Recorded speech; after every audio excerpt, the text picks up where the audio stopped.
Okay, it's up and running. So, welcome to another session of Mental Health Wednesday. We are continuing in a discussion about um, a series regarding boundaries. Ms. Lord, do you want to give a brief synopsis? Yeah, hello everyone. Today is our last day talking about boundaries, and so I thought it would be great to talk about how there are boundaries based on the kind of relationships we have with different people and the different settings. And so some of these seem kind of obvious because they're the first lessons we've ever been told, like stranger danger or don't give out your personal information to people that you just met. But it's actually really important because these are the first boundaries that we probably learn. When we're just tiny little infants, our parents didn't just hand us off to strangers to be carried and ran away with. We had to learn boundaries really, really quickly.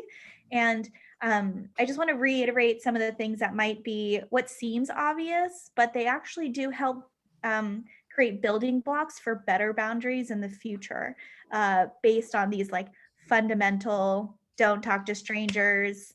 At school, this is what you wear and this is what you don't wear. So this is how you talk to teachers. These are all boundaries because they're all rules of how to engage with one another. And they're very helpful, and we get to create our own. We don't just have to go with what society tells us are these normal boundaries, but we can create our own too. Yeah, I think I really appreciate when you kind of describe some examples of appropriate boundaries to have, especially. It's okay to have boundaries. I mean, it's what you deem you're comfortable with, Mhm. something that makes you feel safe and whatnot. Um, and I mean, it's a weird example to put, especially in the circumstances that we're in. But obviously, distance is like a boundary that we set for a lot of different reasons that pertain to the individual and then also others around that individual, and vice versa. So I think when you think about that, I mean, if you think about distance, for example, like physical distance, sometimes it's good to have, physical distance. I know, for me growing up, I think, I mean, even to this day too, with siblings, sometimes distance is required. Like, look, I need my own space. Like, I literally just need my own space away from you. Like, can you give me some time so I have to like talk to you or see you? I just need some space for myself, and that's okay at times. Obviously, navigating that conversation, there's an appropriate manner in which you should do it. The words you use to express why and what you're asking for. And then also with parents, I mean, sometimes we need parents to just like give us some space too. Like, I know, we love our family members, but sometimes you just need space. I know I do. Like, I'm even in my 30s, and I know I'm gonna have it in my 40s, 50s, 60s, and so on and so forth. But I know I'm gonna have to ask my mom, like, yo, mom, like sometimes I need some space, and she can get excessive with the nagging, especially. So I know I need some space, and it's just, again, there's an appropriate way to go about it. Yeah, around boundaries and what boundaries mean, it's like what people have access to about you. And so I mentioned that um, nobody should be, nobody should have access to your time, your things, your body, your thoughts and feelings the way you do. I hear plenty of people say, "Oh, I share everything with my best friend. I wouldn't care if she took my chips. I wouldn't care if she wore my clothing." But even then, there's going to be a line. Would you care that your friends jump in with you while you're in the shower? No, there's always going to be a boundary. And so we can't say, yeah, I'll let whoever do whatever they want. That's not okay, because then people will hurt you. People will take advantage of your things, your time, your energy, your body, your stuff. We need boundaries, even with the people who are the closest to us. I remember some of the first boundaries that our middle schoolers start to learn about is privacy. And that boundary is really important to them. Maybe when they were younger and they were changing and their mom came into the room, they wouldn't care because they don't have that boundary. But as we get older, our boundaries change, our need for privacy changes, and we need to share that with people. So we lock the door so people don't come in. We let people know, hey, don't come in, I'm changing. And then when your boundaries get violated, it's a really big problem. It doesn't make you feel good. So we will always have boundaries, whether they are spoken or not, but we know when they are violated, even with the people who are close to us. So I know it might be hard for our parents to hear that we're starting to have boundaries, but we are entitled to them because we're growing in our individuality. I think when you think of the word privacy, it makes me think of something that is part of this current generation. Myself, I can speak only for myself, but man, it's technology in a way is so different from what it was. I mean, my students can't imagine what it was like to have a tape player, like a tape, like a cassette player, instead of like having smartphones to listen to music off of. Like I went through the whole thing, like first iPod to like basically smartphones. Now there's no more iPods anymore. I actually saw one yesterday, which is pretty crazy. Someone was using one. But when we think of privacy, I want parents and students to be very conscious of the social media platforms they're on. Okay, you got to understand boundaries, why there should be boundaries set, why your parents might actually set boundaries for you. Like if you look at the TV, the content, for example, you can set a privacy setting for your children. Why do you think your parents set those settings or privacy settings for you on that TV, where you're able to watch this type of TV show, movie, or whatever? Social media. Why do you think some parents don't want you to have an account overall, or maybe even more age appropriate content?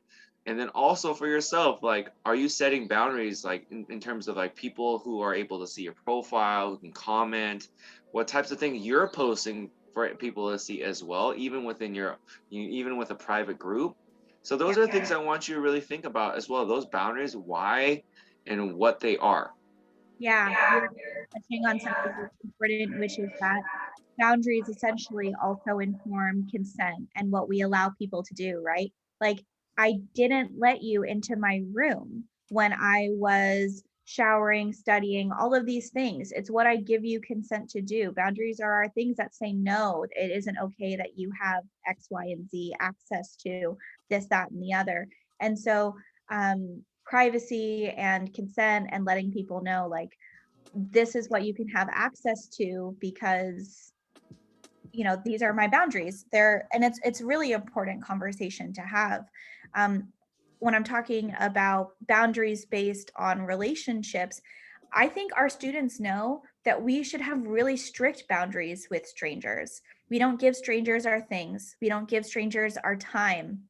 If someone says, hey, come talk to me, you book it. Like, you feel afraid because you don't know who to trust with your time, your things, your body, your thoughts. And so we tend to have really strict boundaries with strangers, and we tend to have looser boundaries with people who we trust, who we know, who have not hurt us before. And if they have hurt us before, they've apologized and will not do it again. We feel respected.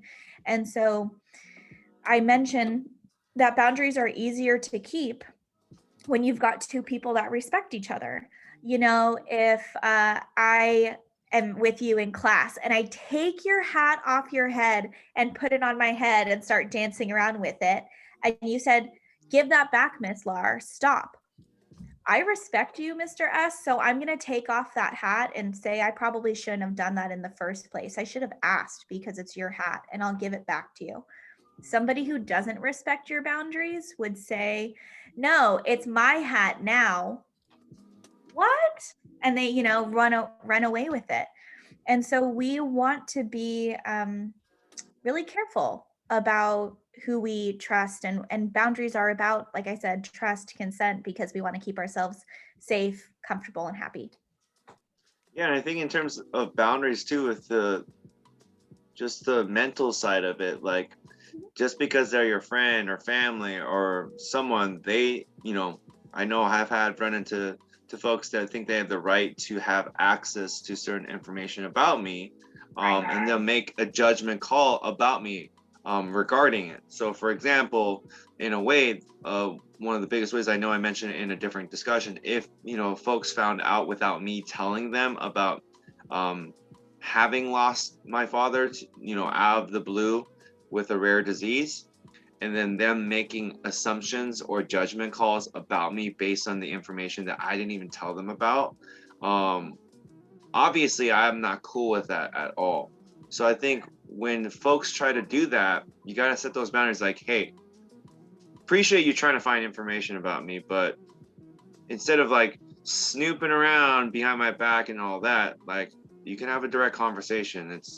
I'm not that hard to reach out to and have a discussion or a conversation with about those things if you are really interested.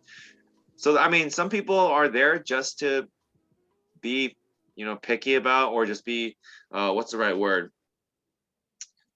I can't think of the right word, but I mean, just people are just curious, and I get it if you want to, find out about something, but there's a right way to go about it, like an appropriate manner to approach these type of things.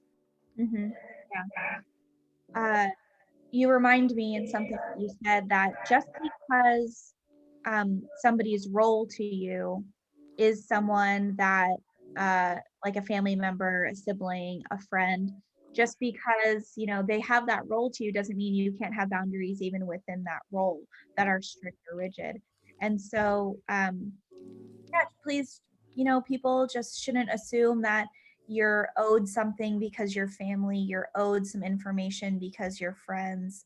uh, you can still have boundaries. And this is a good conversation for our older students and our high school students to know, is that just because someone's your partner doesn't mean they're owed everything about you either. Your location, your time, we do get to choose. So I think I wrote down somewhere is that we don't share everything with someone, and we don't choose to share nothing with people either. We get to choose what we share. That's what boundaries are. That's what's so wonderful, is that we do get to choose. With my partner, I can hug them. With my strangers, I choose not to do that, but maybe I'll choose to talk to you for a moment to see if there's something that you need help with. And so that's what's great about boundaries, is that just because you're my friend doesn't mean I automatically give you something. I can choose that boundary based on how you've treated me in the past, what you've done with my possessions or my time, like how you've apologized if you've crossed my boundaries. So it's not just automatic based on our relationships, it's also how we've been treated. Absolutely, and you make me think of just like, it was kind of touched upon in the video too, but consequences. Yeah. With those boundaries, if you have set consequences as well, that's not a bad thing. Like, for example, with that discussion I was talking about before, they crossed the line when they looked up things about me without telling me, and then they brought it up and basically tried to get more information out of me about me, my personal stuff. So if you're gonna do that, like, look, yo, either I can't, the end of the road is like, I can't be friends with you no more. Otherwise, some of the smaller consequences, like, look, we can be friends, but I'm not gonna talk about that stuff with you. Right. So Absolutely. I think it's absolutely okay that you have consequences. I would, emphasize, like I've said before, not to rush into rash decisions, but if that's something you feel concrete about in terms of the far end of like just, you know, uh severing that bond, like killing that conversation and then killing that relationship, and there's no further friendship no more. If that's what you got to do, you got to do. But otherwise, you got to make those terms clear to Yeah. folks too. I think that communication needs to be hard set and be absolutely clear. There's no beating around the bush, like, hey, this is how it is, and if it can't be met, then we're not on the same boat. Yeah, and around asking for help with boundaries and such, I mean, there are just sometimes that your boundaries continue to get disrespected and you need some help. This is where bullying has a really good example, where at school, if you're continuously being made fun of other people, your boundaries are being stepped on because people are going through your stuff, or they won't leave you alone. Well, they won't give you physical space. They won't give you emotional space because they keep picking on you. Well, then guess what? Like, you should have a consequence for that, so that you know that you don't do it anymore, or else people aren't going to know that they are overstepping a boundary. Or if they're purposely overstepping a boundary, then absolutely they need consequences in order to stop. And that's when you ask older people for help. That's where you ask trusted adults for help. In that case, go to your teacher, go to your principal, and they're going to be the authority person that helps give this person consequences. Because people who are going to break other people's boundaries on purpose, whether that's breaking the law, whether that's doing someone to something that they did not give consent for, you're going to get consequences. That's what happened. This is how the law of the world works, is that we're all here with respect and dignity and boundaries, and they deserve to be respected. And when they're not, you get consequences, whether it's from the person that you harmed or from someone else. And this is a good lesson for us to learn individually, just like two people like this, but then like society, greater problems like that. Everybody has boundaries, and we need to learn to be okay with no and okay with saying no. Yeah, I mean, a lot of the boundaries, they can range from on a scale too. Like you can go for I have like a bunch of like Seattle stuff right here in my background with the Mariners. So it can be as simple as like making fun of like sports teams and having rivalries and stuff like that. But that could be applied to like racial jokes. Like it's all good and fun. And you get, growing up, it was a different era. We used to have a lot of racial jokes, just joking around. But at this time, it's just like, yo, that doesn't fly. It doesn't work. It's not appropriate anymore. And setting those hard lines with those boundaries has to be made, because it is very much crossing lines. Something that we thought was innocent, something that thought wasn't that big a deal, something that we kind of thought was like, okay, that's kind of like breaking, the gap or bridging, friendships and stuff like that. But yeah, it was all for, just for fun, but ultimately it did more harm than good. Right.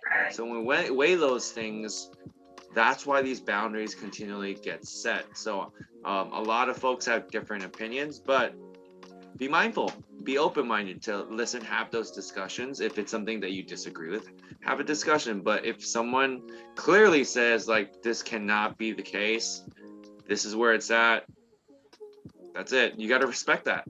Mm-hmm.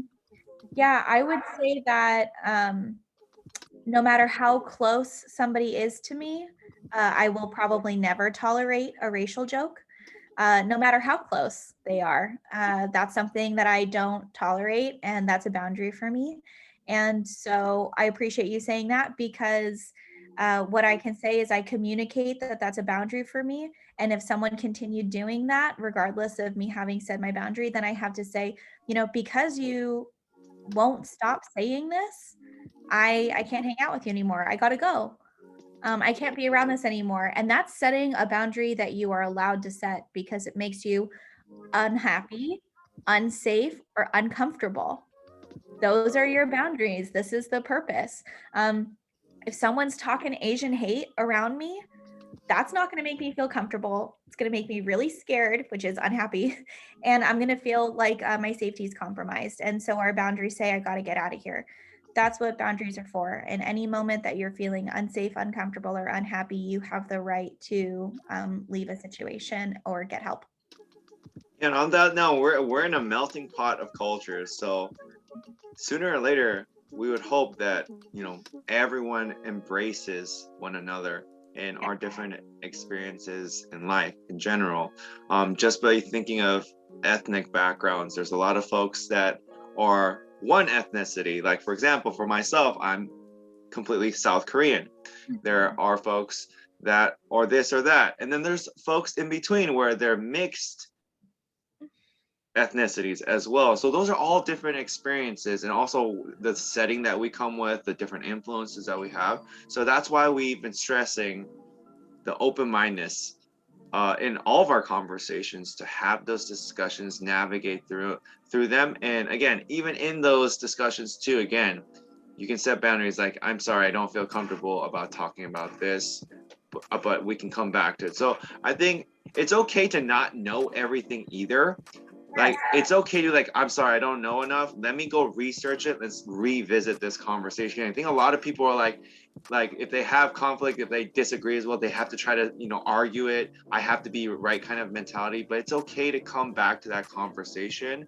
And so we don't end up crossing lines, crossing boundaries where we're making each other comfortable. So I think that's what I want to like definitely stress today. Please don't force that dialogue. Mhm. And, just like a very sweet and simple way to talk about boundaries and culture is that, for example, if I had gone to my parents' house, if I'm unsure whether I should take my shoes off or not, I can ask. I can say, I know, I can say, hey, can I wear my shoes in here? And my mom is going to say, no. It's going to be a boundary. It's her house, it's her culture. Don't wear shoes in this house. And at least I asked, instead of walking in there with my shoes and then her maybe feeling uncomfortable with telling me to take them off. And now, so it's my mom's job probably to enforce that boundary and say, would you mind taking off your shoes before you enter the house? But also you can ask if you're unsure what someone's boundaries are. If I go to a different culture, I'm going to ask the same thing because it could be different from what my mom just said. In the same, so different homes, different cultures, different boundaries. So good to ask, from the smallest thing to the biggest request. Just ask people if it's okay when it's about their things, their time, their energy, their body, their thoughts and feelings. Yeah, I mean, to end this conversation, I think that's a distinction as well, to understand what's appropriate for certain individuals for certain settings, but also there's a general understanding of what is appropriate in society as well. So I think those two areas, it's better, that we actually have those discussions, better understand them. And I tell students, I've said this before, I'm sure in other discussions that we had, but you don't get answers if you don't have questions. So continue to ask those questions, just make sure they're appropriately phrased, and hopefully you get those answers and a definition of that boundary. So on that note, we don't want to leave anybody behind. If you feel like you need help, support, there are plenty of resources. Obviously, Miss Laura, our wonderful counselor here, along with many other resources through your teachers, staff members, and outside of that as well. We are coming to a close for the school year. So we don't want to have any students, parents, families miss any opportunities to seek out any resources or support when we have the time and we leave for the summer. So please, please, please make sure to continue to reach out.